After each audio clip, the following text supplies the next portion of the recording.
Welcome back to the channel, everybody. Let's get after it. So, new alien mummies, as we speak, are being presented right this moment. So go and check that out. It's live. I think Vetted, the podcast, is streaming it live. So please go and take a check of it. I am watching it in a bit. I'm not watching it live. Also, the Pentagon have obviously come out and they've denied everything. Said there is no such thing as aliens. It's just highly advanced stuff that humans have made. And there is truth to that. There is absolute truth to that, and I've been saying it. It started many, many decades ago with the German stuff, but there is an alien presence, and they are lying. They are lying because there are some sinister things going on, and it would destroy the population of the planet when this comes out. Could go into details, but I don't think this channel will allow me. I will try and drip feed little bits over the course of the next few days on what I think is the sinister reasons for it. Also, I would like to say... what was I going to say? Oh, the new plan, what the whistleblowers and the UFO investigators are now planning, is to just bypass the United States of America. They're either going to do a catastrophic disclosure where they release it in a way where it's undeniable, or they're going to use other countries and their governments who are more willing and open to actually release this. Like, for example, right now, there is a press conference happening in another country that wants this topic out there. So they are going to try and do it that way. So this is just a quick update for people. I'll probably do a video later on a bit more on the Pentagon and how much they are lying. It's pretty frustrating to see this playing out the way it is. There's absolutely no reason that the government has to hide all this information other than they just don't want us to know. There's no national security threat or anything like that. They just want to keep all this stuff under wraps. They want to be the only ones with the knowledge. So it's good to see that somebody's smart enough to realize they need to bypass the US government to get some information out. This is the first video of Britain's first laser weapon being tested in Scotland. The beam is filmed through a special lens here, but in reality, it's invisible to the naked eye. It's called Dragonfire, and this is what the laser can do. It can hit an object the size of a pound coin from more than a kilometre away. Dragonfire has been developed in the UK at a cost of more than £100 million, but it'll be much cheaper to fire than a traditional missile. Alright, so if that's the technology they're willing to show us, what technology do they have that they're hiding from us? If you have an iPhone, you're going to want to watch this video because this really is not good. Now, please share this video with anybody who has an iPhone, which is probably most people. So, Apple have officially issued a warning saying if you charge your phone while you're asleep, you need to basically read this statement. Now, I'm pretty sure a lot of you probably do charge your phones while you're sleeping. I do, leave mine on right next to my bed. That might have to change, and this is why. So, Apple have not said you have to stop charging your phone at night, but they are saying be careful of where you are putting it due to overheating. Literally said if an iPhone is covered so it can't properly ventilate while it's charging, it could overheat and cause serious injury. That sounds good, doesn't it? Flipping brilliant. They've said this: you should avoid prolonged skin contact with the charging cable and connector when the charging cable is connected to a power source because it may cause discomfort, injury, or death.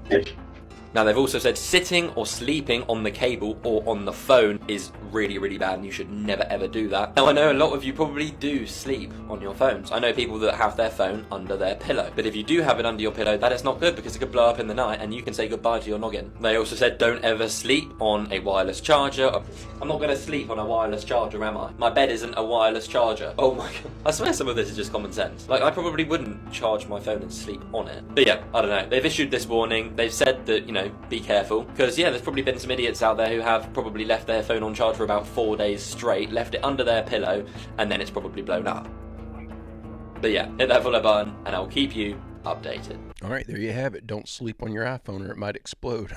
I only charge mine probably once every 4 days, and I never charge it to 100%. I usually get up to about 60 or 80% and just leave it. And then it takes 3 or 4 days for it to dwindle down, but I don't get on my phone that much. I find my TikToks for these videos, and other than that, if I don't get a phone call, I pretty much leave the thing alone. One of the main reasons that Hamas actually attacked Israel, I'm not even kidding you, is because of the Red Heifer ceremony, which is actually a massive deal and truly reveals that this whole thing in the Middle East right now, it's all a religious war. It's not a political thing. It's a religious thing.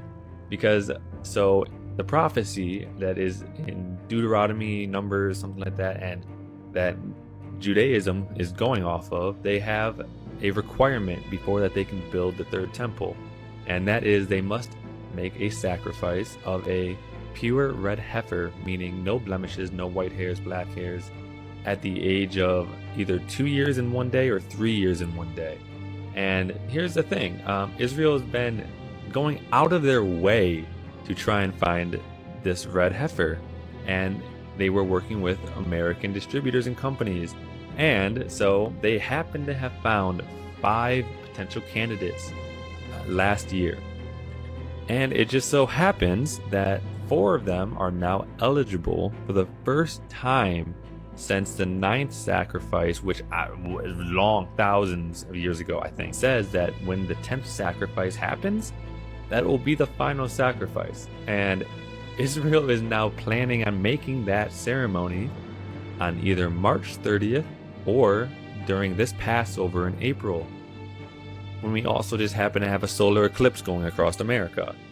And Hamas themselves came out and had said this was a big reason that we attacked them, and it's nobody said anything about that. And in terms of religion, how much it plays a factor into the daily lives of these people, it's a huge deal because it is a legitimate threat. It is them essentially stating, we are now going to rebuild the third temple, which signals the end days, mind you, where it ushers in their messianic period. They already have the land purchased, the location scouted, everything ready for this sacrifice to happen. When they make this sacrifice, it essentially signals the coming of the Antichrist. I can't help but watch this and think about Zuckerberg and Bezos and all these billionaires that are building these huge underground bunkers. It makes me wonder if they're so tied in with all this evil stuff, all this satanic worship and stuff, they're all wrapped up with these guys in Hollywood and stuff. They're all thick as thieves. So it makes me wonder, are they expecting this to actually play out the way that Israel is hoping, and that they are going to usher in the Antichrist, and that the end times are actually coming, and that's why they all need these bunkers? Makes you think. Hey, if you're enjoying this video and you like this kind of content, I make a new one just like it every single day. It'd be awesome if you'd hit that subscribe button and come back tomorrow to join me.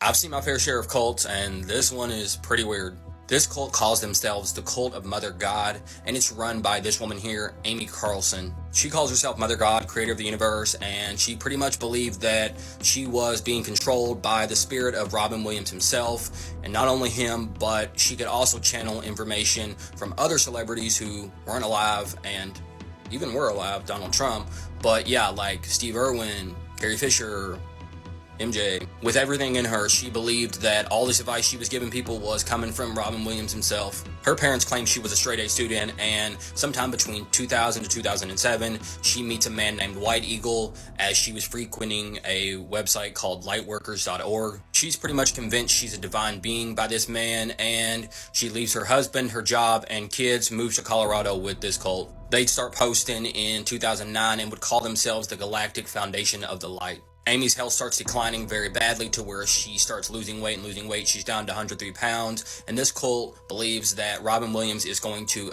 come down in a spaceship and pick her up. She can't weigh over 103, and she's going to ascend. Her health continues to decline, and Robin Williamson is nowhere to be found. He doesn't show up in his spaceship. So this group spends about 12 days with her body. I forgot to mention, but she was last seen alive on April 10th of 2021. But yeah, police would eventually break in and find Amy's body, her face covered in glitter, body in a sleeping bag, wrapped in Christmas lights. Kind of like a shrine, they called it. That's a very, very sad story, and if you want to dig into it, there's a lot of really interesting stuff to stumble upon. I won't go into the details of it here, but just the way that she actually died, it's hard to read. The treatment that she thought that was going to save her, you got to look it up. It's some really wicked stuff. Rabies is a truly horrifying virus.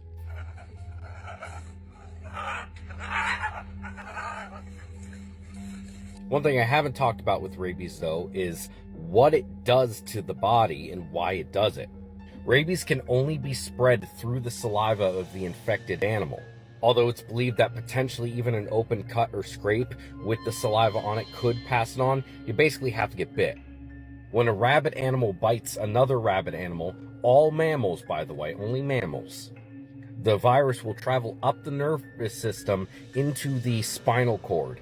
It can sit there dormant for up to 90 days, and in between this time, you have to get vaccinated. Otherwise, as soon as it makes the jump into the brain, it rapidly multiplies, and at that point, it's too late. The virus then makes its way into the saliva and binds to acetylcholine receptors, messing with the animal's brain and causing them to become aggressive to bite.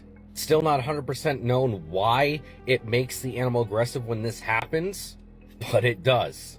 Rabies basically hijacks the animal's mind to trying to pass it on to other animals, making it aggressive and wanting to bite. And because the saliva is where it's transmitted, it makes it so that whenever an animal goes or even thinks about drinking water, it causes severe muscle spasms in its throat, leading to hydrophobia, because drinking water would wash out a lot of the virus, making it harder to pass it on. All right, story time. So I don't know if you could see it. I don't know if it'll pick it up on this camera, but I've got a line right there where my finger was cut pretty badly. I was about 11 or 12 years old. We had a dog that was chasing us down the road, me, my brother, and my cousin. It had jumped over the fence in the neighborhood, and it was just chasing us. While we were running, thinking we were fixing to get mauled to death, my hat comes off. We find a dump truck that's parked on the side of the road. My brother and my cousin, they jump in front of that dump truck and hide behind it. I turn around and grab my hat and realize that the dog's completely lost interest in us and just run off somewhere else. But you could still hear it barking and carrying on. So my brother and my cousin, they can't see anything. They think the dog's still after us. So I'm going to try and scare them. So I run up and I slide into the gravel off the edge of the road and reach into the grill of this dump truck and grab a hold of it to brace myself so I don't fall onto the ground because the gravel's still loose. When I do, the broken grill in the front of the dump truck slices my finger open and blood goes everywhere. Now, they didn't see this happen. All they saw was me running and me reaching and grab this. So when I pulled my hand out, I saw the blood and I said, "Look, the dog bit me," just trying to get a rise out of my brother and my cousin. And it ends up, they tracked down the dog and captured it, and were going to remove its head to test it for rabies. And so I had to come clean or they were going to kill this dog because they needed to know if it had rabies so they could give me a shot because it was acting so erratic. That's one of the worst memories I've got as a child, because not only did I lie and tell my brother and my cousin that I got bit by a dog, but they made it back to the house before I did because I was losing so much blood. I was starting to get a little woozy. Sounds far-fetched, but I think it was just because I was a kid and I was losing a lot of blood and I was freaking out. But I started getting a little woozy, and so they ran ahead to the house and told my stepmother and my aunt and uncle what was going on. And I went along with the story and kept the lie up for a good 3 hours until they finally caught the dog, and I realized they were going to kill this dog if I didn't fess up. And so then I finally told them what really happened, and boy, I got my ass beat. This video is what you were waiting for. The direct interview with the pilot who transported the 15 feet tall Kandahar Giant.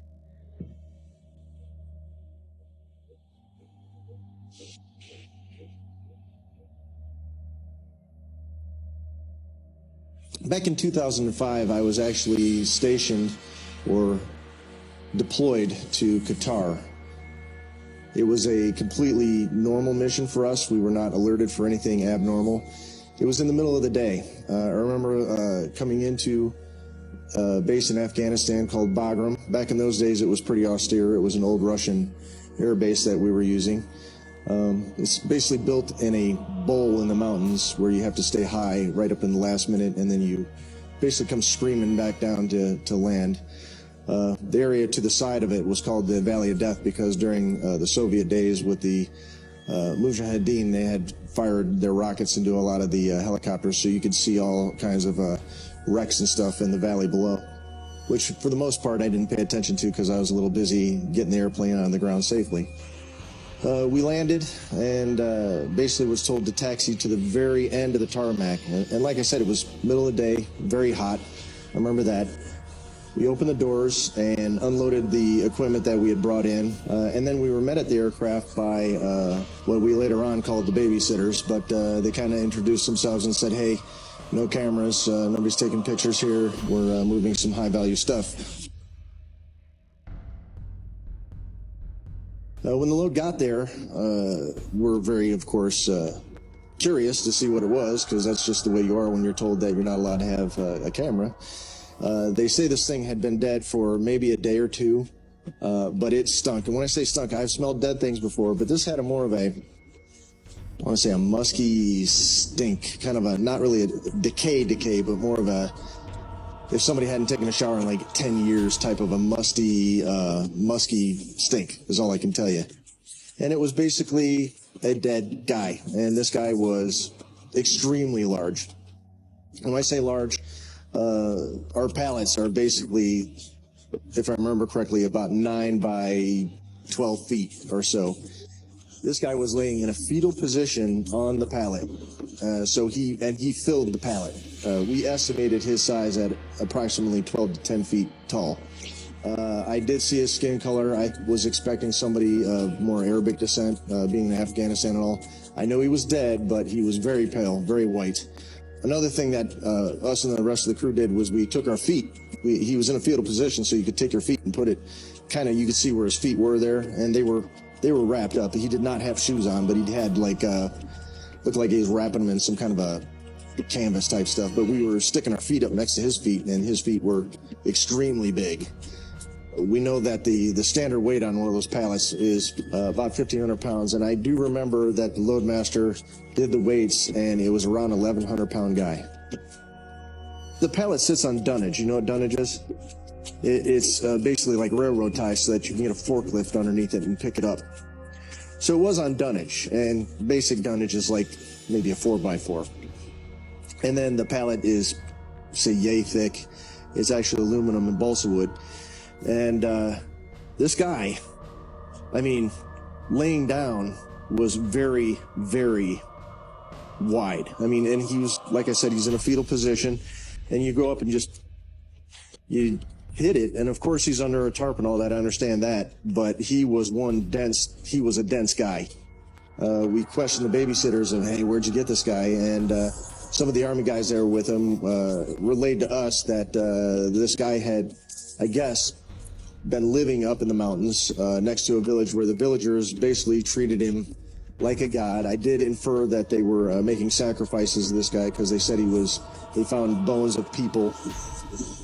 The giant supposedly, like I said, I was not there, supposedly killed the first team that they came across. He was extremely big and fast and agile for a guy that size. They sent up another team, and when the second team went in there to get him, supposedly he had already started to basically eat on the team that had been killed the first time. They then grabbed a helicopter, and the helicopter brought him down where we picked him up.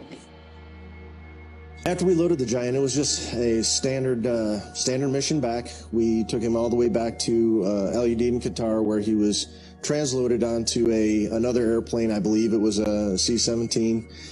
I was done with my mission then. I got away from it. I was done. I did ask some questions later of, where it might have gone. And as the grapevine goes, it was probably taken back to the United States. And the words I heard were right pat. But again, I don't know.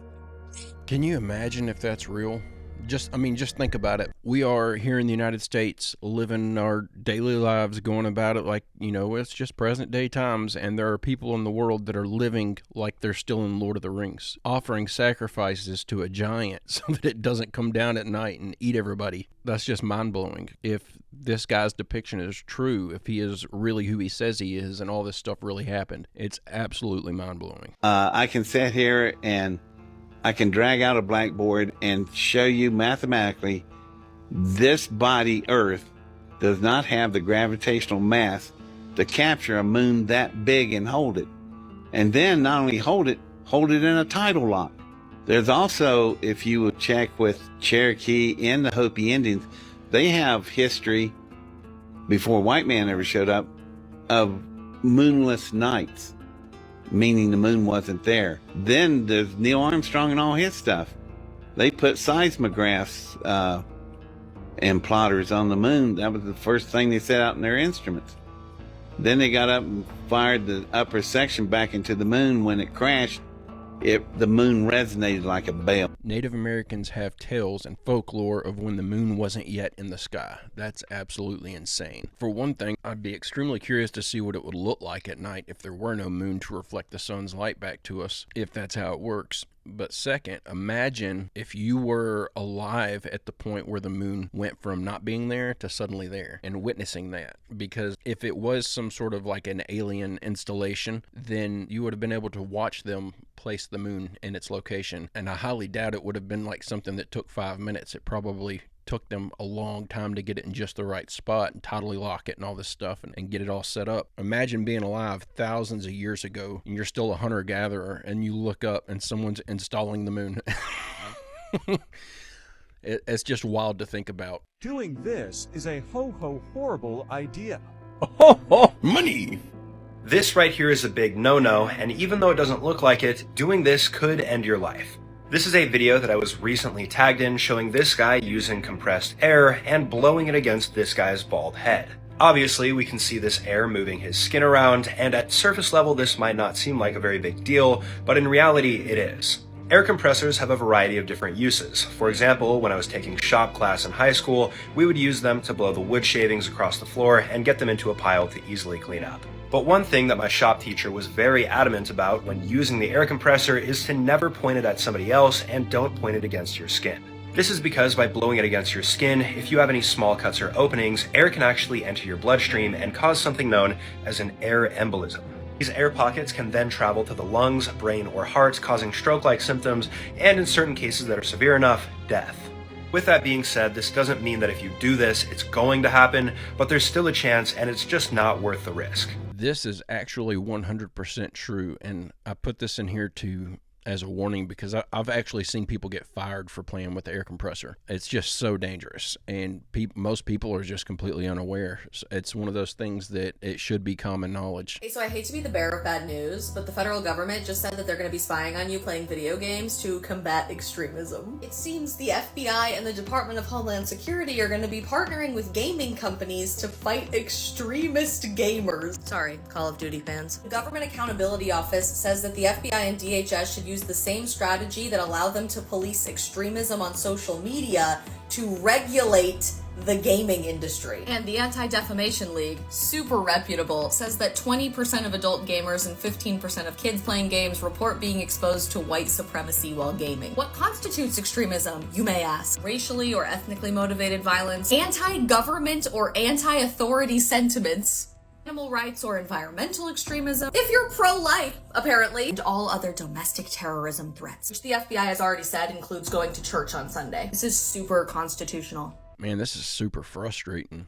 You can't even play video games anymore. The government's going to be watching to see what games you're playing and how good you're getting at them. Fortunately for me, I don't play a lot of video games. This is interesting here.